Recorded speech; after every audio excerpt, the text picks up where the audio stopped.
Bonsoir Jean-Paul, merci de nous accorder cette interview. C'est hyper chaud puisqu'on rentre à l'instant de Taon, donc où ton équipe s'est imposée 1-0, une sixième victoire, 6 déplacements. Donc la performance elle est très très belle et elle est égale au résultat actuel du VHS qui conforte sa place de leader avec un Strasbourg qui a fait match nul ce soir donc à domicile et qui sera le prochain match à domicile d'ailleurs. Donc peux-tu revenir dans un premier temps sur cette victoire avec un but de Sofiane Belhadj et sur ce résultat dans les Vosges? Bah, on va dire qu'on est content d'avoir gagné à Taon, parce que c'est jamais évident d'aller gagner chez les Vosgiens, hein, c'est toujours délicat. Maintenant, on va dire que c'était quand même laborieux, hein, laborieux dans le jeu, c'est que au premier mi-temps, bah, on est tombé contre une équipe de Taon qui était regroupée à 10 dans son camp, et il nous a manqué un peu d'efficacité devant le but, et surtout d'efficacité dans la dernière passe. On a eu du mal dans les enchaînements, beaucoup de déchets. Mais c'est vrai que c'était pas évident aussi. Comme on dit, un bon match, il faut être deux équipes. Et je pense que ce soir, ben, on avait une équipe de Taon qui voulait nous contrer à tout prix. Ouais, une équipe de Taon, on a l'impression qu'ils jouent à l'extérieur d'ailleurs. Ouais, une équipe de Taon qui joue à l'extérieur. Donc bah, c'est peut-être le fait d'avoir gagné 5 matchs à l'extérieur qui commence à faire peur aux équipes. Et visiblement, elles jouent comme si elles jouaient chez nous. Maintenant, on va dire que l'essentiel a été fait. On a ouvert le score, c'était bien. Mais dans le jeu, dans tout ça, il reste beaucoup de choses à améliorer. Et on doit encore être beaucoup plus serein dans des matchs comme ça. On aurait dû tuer ce match en deuxième mi-temps, on n'a pas su le faire. Et après, on n'est jamais à l'abri de prendre un but, même si cette équipe de Taon n'a jamais été dangereuse. Et puis donc, comme on le disait au début de cette vidéo, donc on va dire le grand match de cette fin d'année, donc avec la réception samedi à 18 h de Strasbourg. Une belle affiche, une très belle affiche même au stade René-Ologne. Ouais, on va dire que bah, pour moi l'essentiel c'était de prendre les 4 points à Taon. Là, je l'avais dit aux joueurs parce que le plus important c'est ces matchs-là où c'est qu'il ne faut pas laisser trop de points en route. Hein, on sait que la montée, bah, elle se joue contre des équipes comme ça qui se battent pour se maintenir ou qui jouent le ventre mou de ce championnat. Maintenant, bah, on a une confrontation contre Strasbourg samedi. On va pouvoir la préparer très sereinement parce que sur ce match-là, bah, on n'a aucune pression.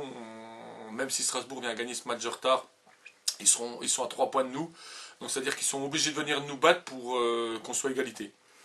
Donc on va dire que nous, on n'a aucune pression sur ce match-là. On va la préparer sereinement. Même si je regrette aujourd'hui la blessure de Marvin Matip qui à mon avis... Ouais, qui va manquer jusqu'en janvier.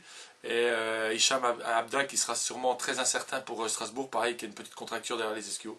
Mais c'est la loi de toute équipe. À ceux qui vont jouer de faire le nécessaire, à eux de me montrer cette semaine qu'ils sont capables de jouer contre cette équipe de Strasbourg.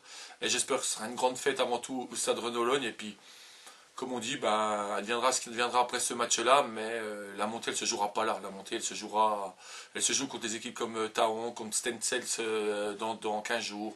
Voilà, maintenant c'est un match de gala. On fera du mieux possible en essayant de faire le plus douter cette équipe de Strasbourg. Mais bon, sur le papier, on va dire qu'il n'y a pas photo. Mais c'est que sur le papier. Sur le terrain, ce sera peut-être une autre chose. Oui, l'équipe de Strasbourg qui visiblement prend cette rencontre au sérieux, qui avait délégué deux observateurs ce soir à Taon, donc qui vient pas à Vesoul, bah, qui vient chez le leader, donc forcément qui va venir avec, on va dire, l'objectif certainement de faire un résultat, mais certainement avec de la prudence aussi.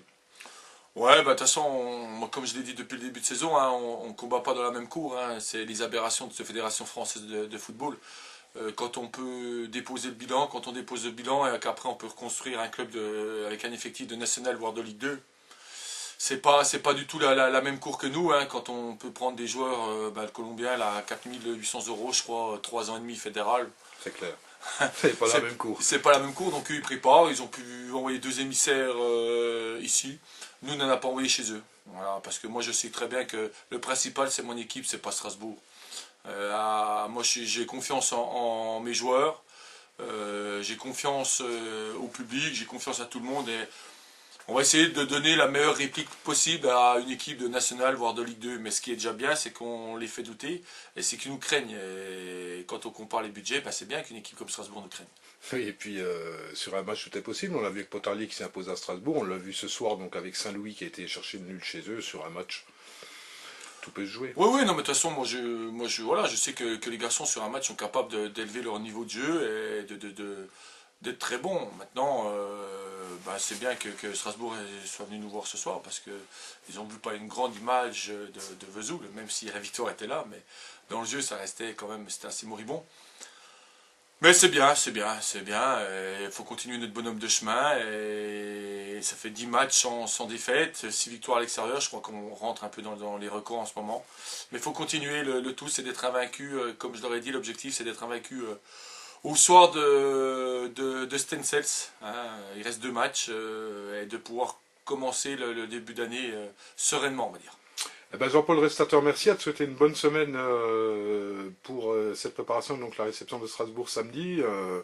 Comme tu l'as dit, semaine, on va dire, préparation en toute sérénité. Et puis, espérons qu'enfin, pour une fois, le public réponde présent et soit à René-Logne pour soutenir les Bleus et Blancs samedi. Ouais, j'espère que le public sera nombreux samedi, parce qu'on a besoin de ce public. Hein, les Strasbourgeois vont se déplacer en nombre. Donc nous, on a besoin de notre public pour nous soutenir. Les joueurs ont besoin de leur public, et surtout qui les soutiennent, qui les encouragent.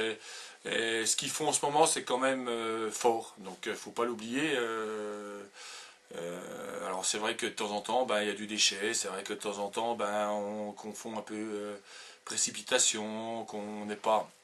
Mais par contre, il montre qu'il mouille le maillot, hein, comme certaines personnes mouillent le maillot sur des semi-marathons, tout ça, eux ils mouillent le maillot sur le terrain.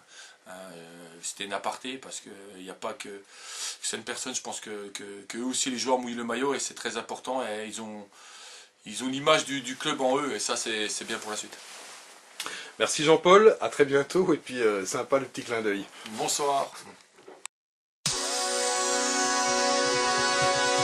Because